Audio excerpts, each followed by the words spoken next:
Welcome back to the channel, everybody. Please like and subscribe as always, and welcome to another Dresden book review. So this is going to be book 4 of the Dresden Files by Jim Butcher, and that is Summer Night.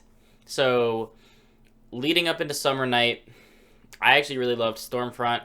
Full Moon was okay, and Grave Peril became my new favorite. It remains my favorite of these 4. Summer Night is a slight step down in my personal opinion, just because of the general focus of the story, but this book does a lot of things well.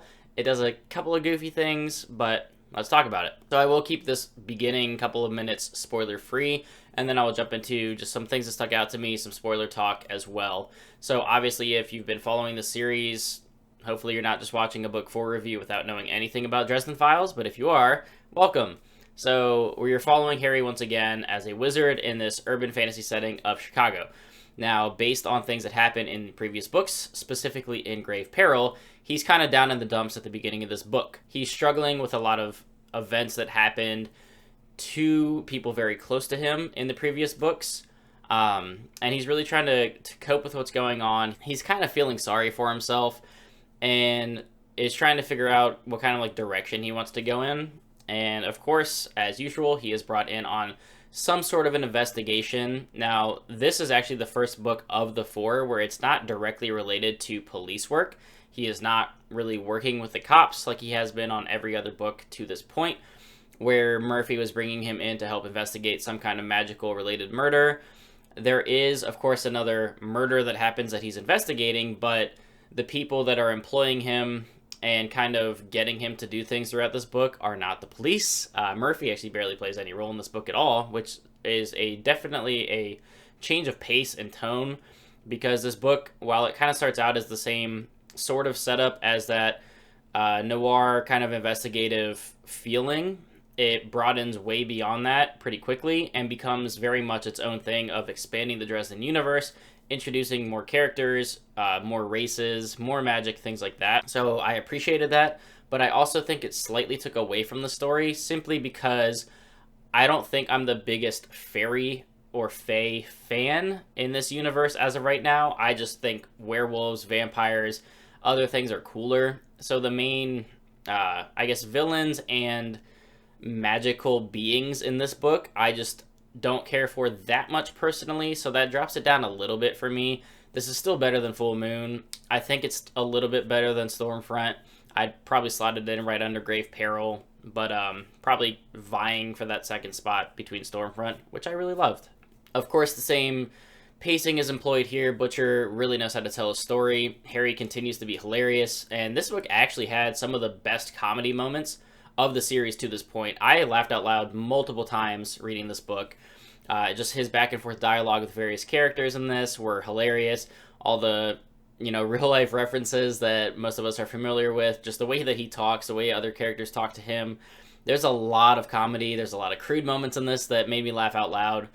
Just very funny books, and Harry is a great character in my opinion. He's easy to root for. Sometimes he's a dumbass and you want to pop him upside the head for some of the things that he says or does, but it's really hard to dislike this guy. This book and series really just continues to really develop side characters pretty well. You have a couple in here that were not really the focus of previous stories. You have some returning side characters. One notable missing side character that is my favorite, that hopefully plays a bigger role in books to come, which I'm sure he will. But all the character work here is a lot of fun. The characters are engaging.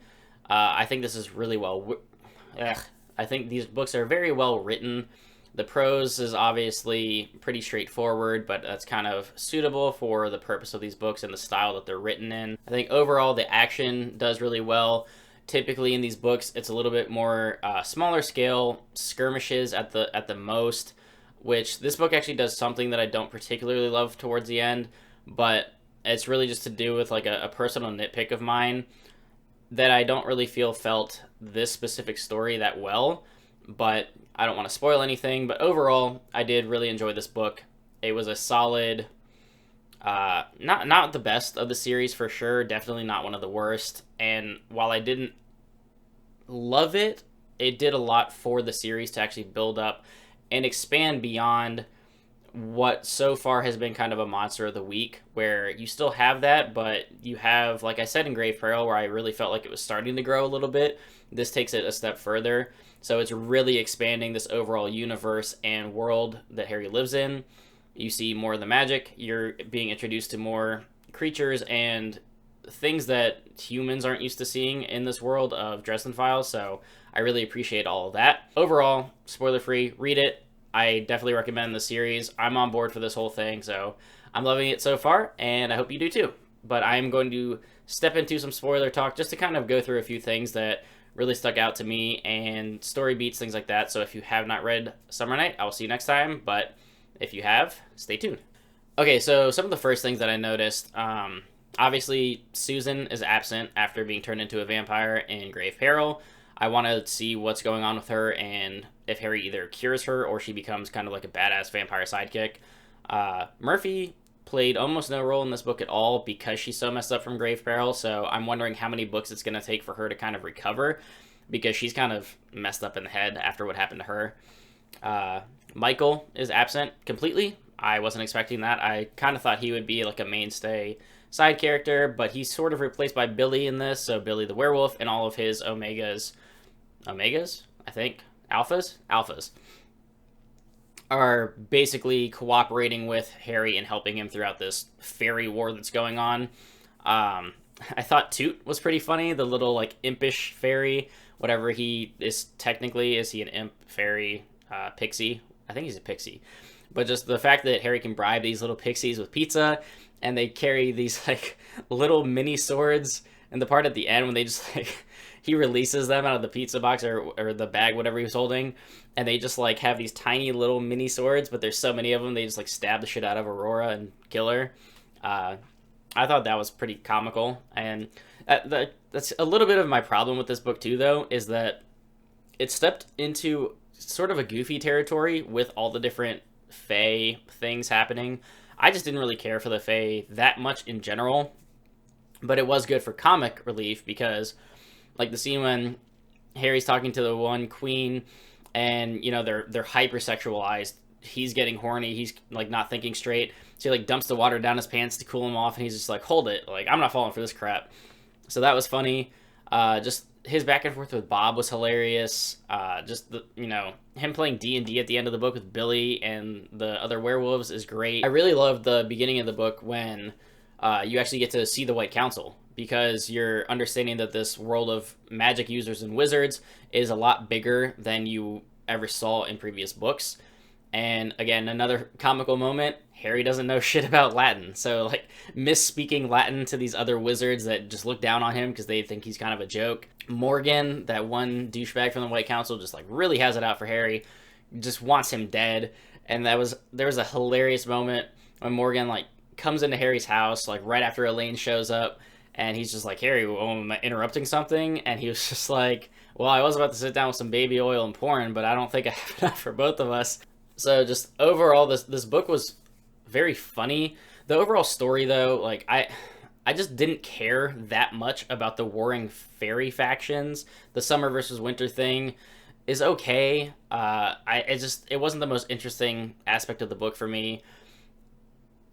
I much preferred the previous ones where, you know, more mortals and cops were involved and Harry had to kind of, like, work around them to get things solved and figure things out. This was just, like, fairy battle kind of crap, which my nitpicky thing about the ending is just, like, did we need, like, a Marvel style, like, full scale battle going on between two fairy factions? I mean, maybe you guys loved it.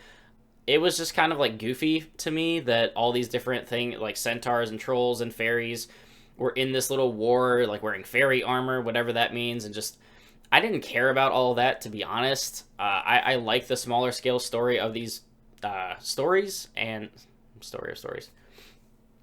And I kind of hope that it just keeps that feel while still growing a little bit. Like, Grave Peril, I feel like balanced it a little bit better, where it grew, you know, more about the Never Never and a little bit of Harry's godmother and the Fae, but didn't go, like, too far into it, and then still had the smaller scale battles, like, you know, with the ghosts.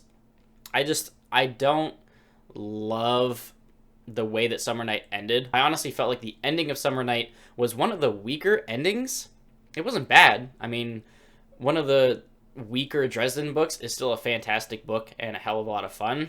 I just I see where it's going. I'm happy that it expanded the story. I just didn't love everything that it did, and I feel like Grave Peril so far has just been the best book. And I guess like some of the character deaths that happened in this, like Meryl, was I supposed to care that Meryl died? Like, it felt like that was supposed to be like the impactful death moment of this book, and I just was just like, okay.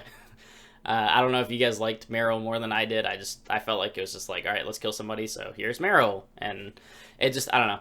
Some of these things are a little bit hit or miss, but overall I did like it.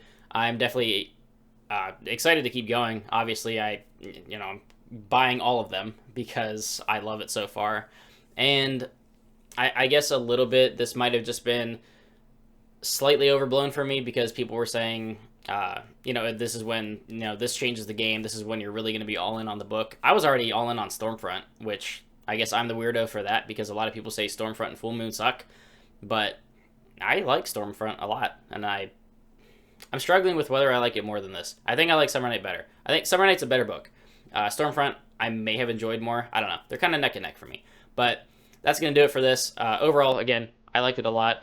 Happy to continue. Definitely excited to continue and keep mixing these in every month until I catch up to Battleground, or if there's 2 more by the time I get to that. We'll see. But that's going to wrap it up for this one, guys. Thanks for tuning in. Always like to subscribe if you do like the content. And until next time, keep reading.